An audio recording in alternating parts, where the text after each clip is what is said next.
In order to provide some background, my mother-in-law is the type of person who enjoys flaunting even the smallest achievements in the most extravagant manner.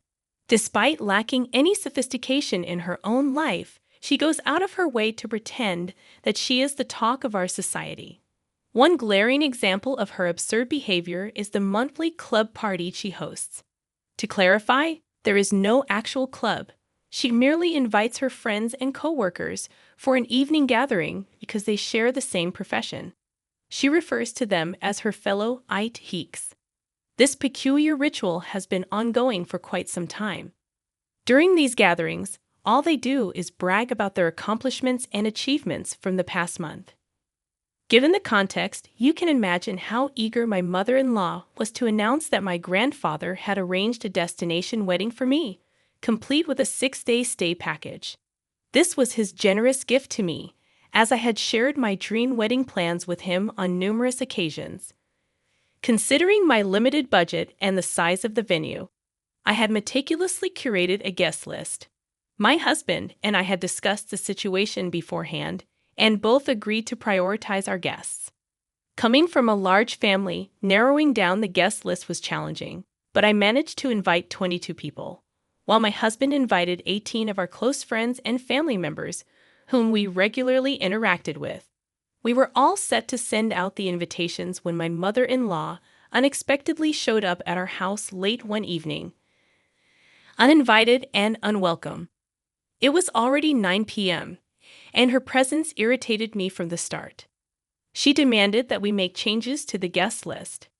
I couldn't fathom why she believed she had a say in the people I wanted to invite to my own wedding. My husband, to my dismay, supported her stance, which raised immediate concerns for me. I inquired about the changes she wanted, and she mentioned that she had already promised a few of her work friends an invitation. These friends, she claimed, were part of her AITA Geeks group. I politely informed her that there was no room left on the guest list, as every invitee was someone we had a close relationship with and interacted with regularly. I sought support from my husband, but he avoided my gaze and sided with his mother. Despite explaining the situation to her, she insisted that I make adjustments. Frustrated, I showed her the guest list, emphasizing that every individual on it was someone intimately connected to our lives, and there was simply no way to exclude them. She then suggested removing my cousin's sister, whom I had lived with for 7 years after college. Her reasoning was that my cousin had moved to Birmingham recently, and it would be inconvenient for her to travel to the States. My patience wore thin, and I asked my husband to reason with her, but he continued to support her perspective, emphasizing the importance of inviting her chosen guests, especially after she had shared details about the destination wedding with them. I tightened my lips in frustration, feeling utterly lost on how to reason with my own fiancé, who was clearly being irrational. My anger boiled over, prompting me to storm out of the room. The following day, I woke up with a resolve. I would give them a taste of their own medicine. If they could be so thoughtless about my wedding, all for the sake of saving face in front of their colleagues, then I could be equally inconsiderate. I dialed my grandpa and recounted the events from the previous night. When I finished explaining, I made it clear that I wouldn't waste my energy trying to make them see reason. Instead, I decided to strip away the main attraction from their little charade. I informed my grandpa, whom I love dearly, that I was removing him and grandma from the guest list, along with my dad's brother and his family. I also asked him to resign the gift he was giving me since he was no longer invited. Thankfully, my grandfather understood my intention and supported me without harboring any resentment. When I sent the updated guest list to my mother-in-law and fiancé, they were taken aback. I calmly informed them that those were the only individuals I could remove, but in doing so, we had lost our wedding venue. I made sure my fiancé understood the urgency of finding a new venue within the next 2 months or postponing the wedding. Additionally, there was the hassle of reprinting the invitation cards and arranging accommodations for out-of-town guests. I wanted both of them to grasp that none of this predicament would have arisen if it weren't for the generosity of someone in my family who had funded half of our wedding. However, I didn't expect them to suddenly start apologizing for their actions. My mother-in-law came over again, expressing remorse for coercing me into altering the guest list. She implored me to call my grandpa and invite him back, asking him not to cancel the hotel reservation or make any changes. I couldn't help but wonder why she was apologizing now, after she had already achieved what she wanted. She had made a commitment to her colleagues, and now they were receiving invitations. This weighed heavily on her, and she vocalized her frustration, noting that inviting them wouldn't make sense unless the wedding was at a destination. She emphasized that a non-destination wedding would be ordinary and uninteresting to others.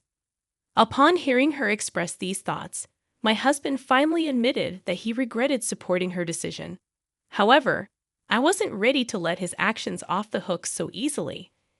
I reminded him that he shouldn't need extreme measures for him to support me in obvious situations. Although he apologized once again, I made it clear that my decision was final. It was a done deal, and even if I were to reinvite my grandpa, we wouldn't get back his incredibly generous gift. Was I being an angel for standing my ground? I recognized that, ultimately, the wedding was mine, and I should focus on myself. Yet, I couldn't help but feel a bit petty about not reversing my decision. Did this make me a bad person? However, my mother-in-law wasn't finished causing problems for us. As I mentioned in my previous post, I had no intention of asking my grandpa to reinstate his gift. This decision visibly upset my mother-in-law to the point where she began a habit of calling my fiancé every other day. She portrayed me as an ungrateful troublemaker seeking revenge. While, yes, I had taken certain actions that made me feel good, her labeling me ungrateful when she was responsible for this situation felt like too much. But it didn't end there. She went a step further, advising my fiancé to reconsider his life decisions, insinuating that what I had done was just the beginning and that his life would be this way if he married me.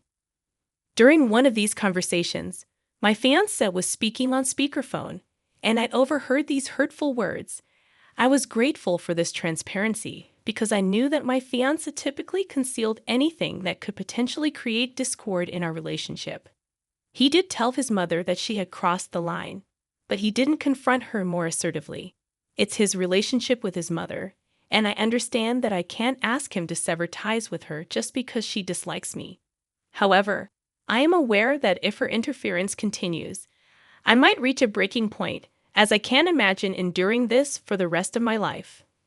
Today, I had a heart-to-heart with my grandpa, sharing the news about the new wedding venue we had secured. While it didn't align with the vision I cherished my whole life, it was still a beautiful place, and I found happiness in it. I reassured him that he was invited again, and his laughter warmed my heart. My gratitude and love for him overwhelmed me. He had consistently supported me in everything I did, and he continued to do so now. Confronting my husband about my mother-in-law's escalating behavior became necessary. Our conversation delved into the awkwardness certain situations had created and the pain they had caused. In the end, my husband promised to address the issue with his mother and clarify her role in our lives. I hoped for a smooth journey forward, devoid of any more drama. Finally, the wedding day arrived, and I am now officially married. Despite the unexpected turns, the wedding was a thing of beauty, and my happiness knew no bounds. I couldn't help but smile when I noticed my mother-in-law sulking in a corner with her work friends, whom she had invited.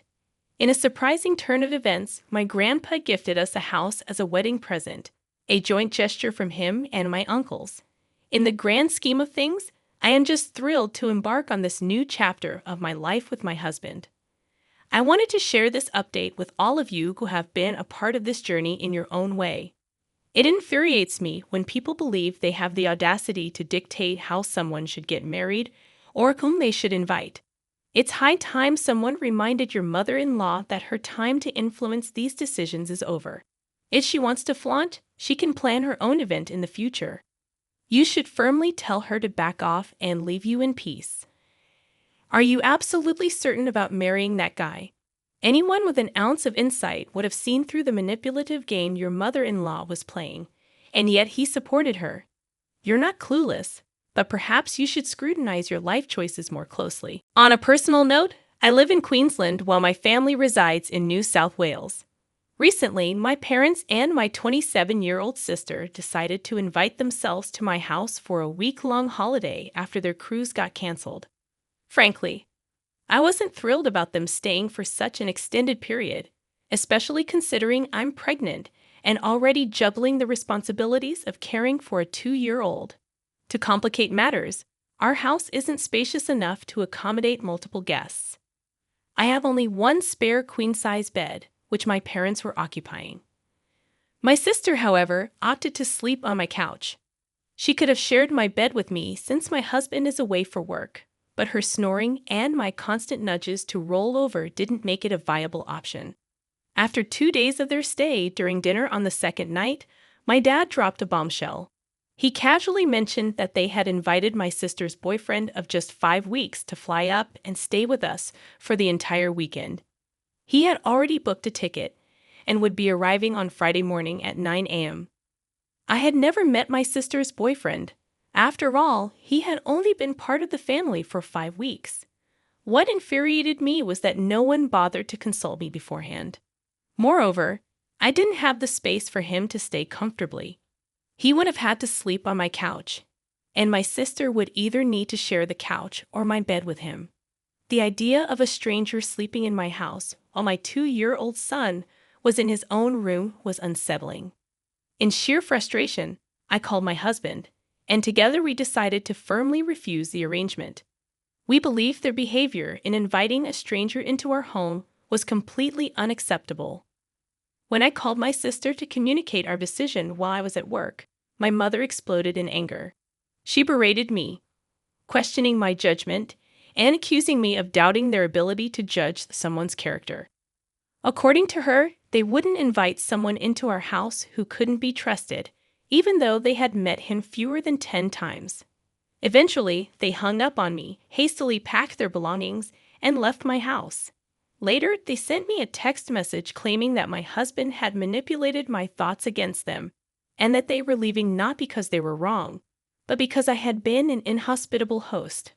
According to them, I had become a terrible person since being with my husband for the past 10 years.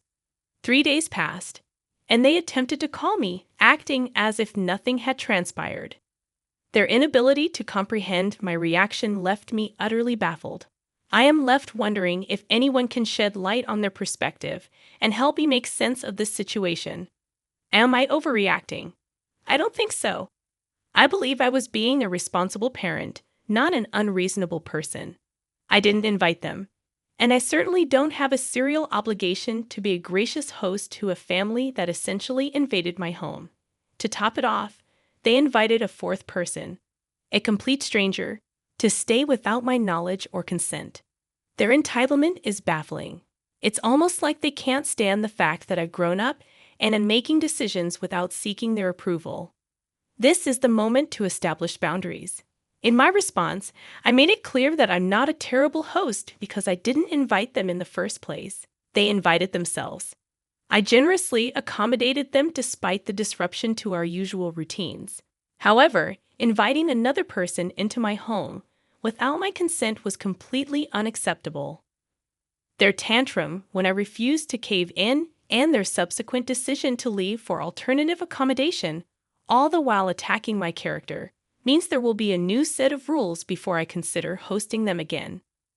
I won't be going to hang out with them after the immature behavior they displayed in my house. I've had enough of their inappropriate actions for now, and I've decided to limit my contact with them until I feel I can face them again. They crossed a line by inviting someone I've never met into my home without my approval. They didn't ask, they simply informed me that it was happening. The fact that they mentioned my seemingly good mood indicates they were aware it wasn't a good idea. They assumed I would be a pushover and allow it. I'm standing up for myself and the safety of my children, and I know I'm not in the wrong here. I'm a 33-year-old woman, currently 5 months pregnant, while my 35-year-old husband is away on a business trip, set to return next month. This is my first pregnancy, and recently, I've been required to continue working at the office. When I first met my husband, he was incredibly skinny, and his eating habits were restricted due to his mother's cooking. She avoided spices, sauces, herbs, and even salt, sugar, and pepper, believing this bland approach was healthier. My husband grew accustomed to this tasteless diet, but when he tried my cooking, he realized there was a world of flavor beyond his mother's limited recipes. One Wednesday, I indulged my curry craving and made a large batch. While I usually had pre-prepared meals in the freezer, this time, I gave in to the temptation. I left the extra portions in the fridge. On that day, my in-laws unexpectedly visited, having a spare key in case of emergencies. When I returned home, ready to enjoy my curry, I found it replaced by a dish made by my mother-in-law, who had thrown my meal away, claiming it tasted spoiled. Unable to stomach her cooking in my pregnant state, I discreetly gave the unwanted food to a homeless person. However, someone witnessed my act of kindness and informed my in-laws. Suddenly, I found myself bombarded with accusatory messages, even from my mother-in-law. My husband supported me, but now I'm questioning if I overreacted. Honestly, OP, it seems like your in-laws are trying to control your life. Their invasion of your home, even when you're not there, is a huge red flag. And while the focus seems to be on your mother-in-law throwing away your food, the real issue here is the lack of boundaries. Setting firm limits with your in-laws is essential before your child is born. Consider changing the locks and installing security cameras to maintain your privacy and peace of mind. Remember, your home is your space, and you deserve to feel safe and respected within it.